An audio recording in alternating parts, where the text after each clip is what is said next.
ललना 6 साल बीतले बियाह के विकसवा ना जना। वाह वाह वाह वाह वाह। ललना अरे भाई जिंदाबाद जिंदाबाद नेहा, वाह वाह वाह वाह। बीतले बियाह के विकसवा कौन कौन सी विधाएं जिंदा कर रही हैं आप? जिंदाबाद।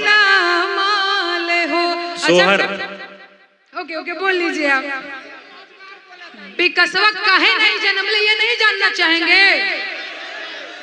अरे जनवरी में राजा जी जापान घूमे, फरवरी फ्रांस घूमे, फरवरी फ्रांस घूमे हो।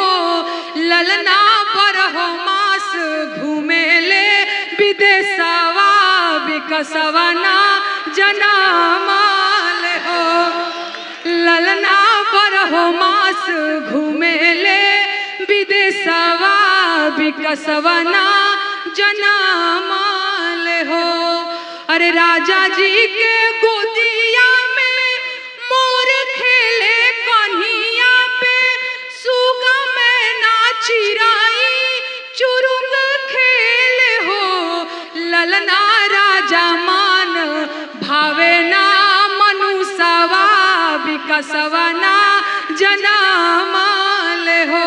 ललना राजा मान भावे ना मनुष्यवा विकसवा ना जनामाल हो। अरे डाग डर देखाइनी बंगाल के बैदा, बिहार के केरला असम के हो।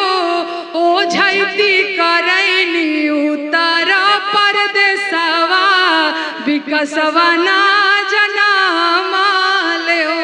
ओ झैती करैनी उत्तर प्रदेशवा विकसवा ना जनामाल हो। और धुनिया रामाई बने जोगिया तो कबहू, फकीर बने कबहू फकीर बने हो। उनका फिकीरे में गलल देह दसवा विकसवा ना जनामाल हो। उनका फिकीरे में गलल देह दसवा विकसवा ना जनामाल हो। क्या कहने क्या कहने।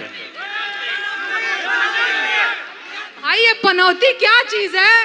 ये लगातार पनौती पनौती पनौती बोले जा रहे हैं आप लोग। सरकार से डर नहीं लगता है क्या महाराज? बहादुर है क्या आप लोग? बिहारी है क्या? वाह वाह। अरे भाई वाह वाह वाह। ठीक है धन्यवाद। कौन सा भैया मंच संभालिए। अब आप लोग देखिए लोग क्या कह रहे हैं। डरते ही नहीं है, एकदम खाटी बिहारी है महाराज। देखिए इन लोगों को, संभालिए इन लोगों को जी। बहुत धन्यवाद। कौन सा गीत? बिहार से बेरोजगार। देखिए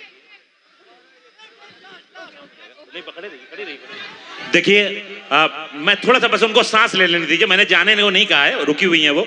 देखिए एक चीज मैं बताऊं, नेहा साहिबा ने ये तो कमाल किया ही है कि अपनी लोकगीत की विधा के द्वारा उन्होंने किस तरह सरकार की आंखों में आंखें डालकर बात की है और उसको इस हद तक डरा दिया है कि उसने नोटिस भेजने पर वो मजबूर हो गई। तो ये तो इनका कमाल है ही, लेकिन एक और इनका कमाल है कि वो बहुत प्यारी और बड़ी मीठी जबान भोजपुरी, जिसको वहां के बड़े फूहड़ गीतकारों ने और वहां की फिल्म इंडस्ट्री ने खराब कर दिया था, उसे ये एक बार फिर उसकी विभिन्न विधाओं को अपने कलम से दोबारा जिंदा कर रही हैं। इसके लिए उनकी जितनी तारीफ की जाए कम है। एक बार पुरजोर तालियां अपनी महबूब, अपनी पसंदीदा लोक गायिका के लिए। नेहा साहिबा से गुजारिश कि वो देखिए अब मार दे हम एक दूजानी के। देखिए सुनिए, महिलाएं बैठी हुई हैं और एक गीत मैं महिलाओं के लिए ना गाऊं ऐसा हो ही नहीं सकता। अक्सर हम लोगों को कह दिया जाता है कि ये बड़ी लड़ाकू है, घर में माई से लड़ती है, ससुराल में जाके सास से लड़ेगी, तो हमरे नियने को ढीठ पतो कहलस कि हम खाली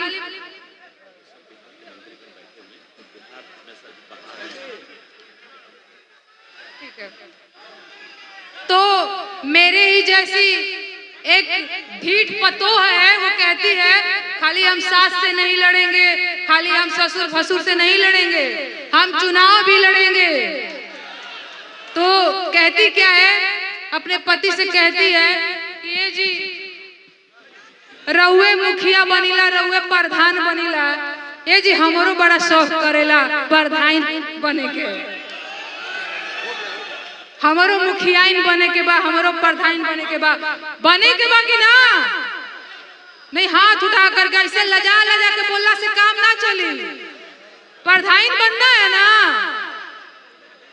क्या कह रही है अपने मर्द से, अरे गहना बेचदा, गुड़िया बेचदा,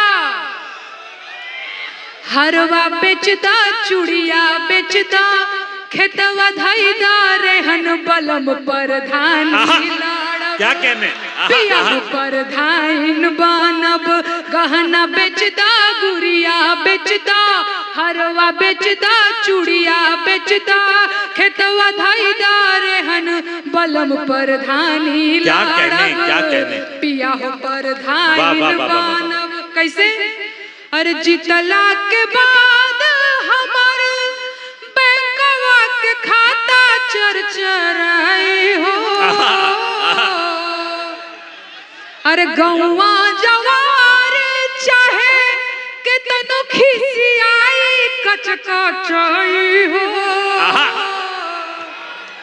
भाव न देह भाव काल में रहब, भाव न देह भाव काल में रहब, सिल्क सड़िया पहन बलम प्रधानी पलम प्रधानी लड़ब, पिया हो मुखियाइन बनब। और का मन में भाव बा नेताजी लोग के, ये लोग विश्वास करे वाला लोग ना हो, इनके मन में भाव का है, अरे ईटा के दीवाल पे पुट्टी पलस्तर हो आई हो, अरे ओकरा ऊपर चूना पेंट रंगाई पुताई लकलकाई हो,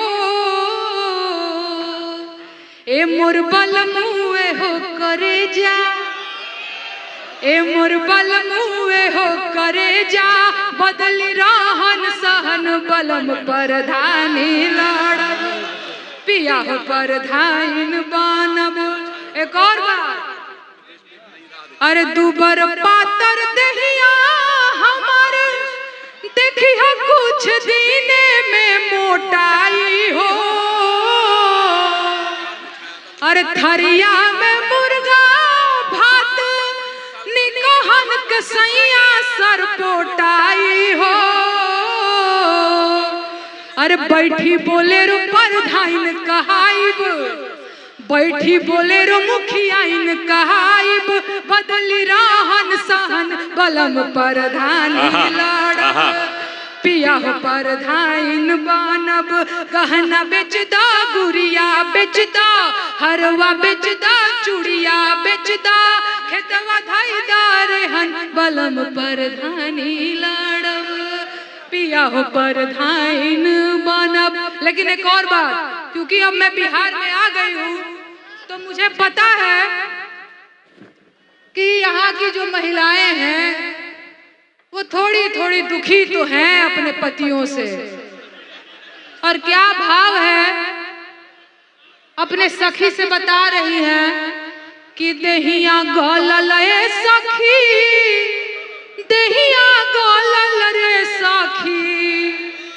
देहिया गलल रे सखी, देहिया गलल रे सखी, कि पियवा मिलल बा शराबी, देहिया गलल रे सखी, पियवा मिलल बा शराबी, देहिया गलल रे सखी।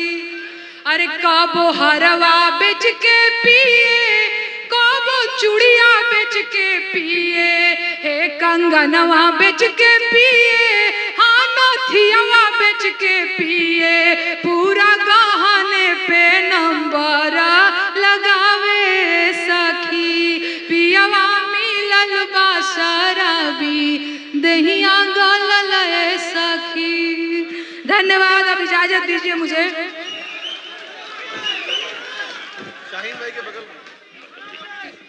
देखिए एक बार पुरजोर तालियां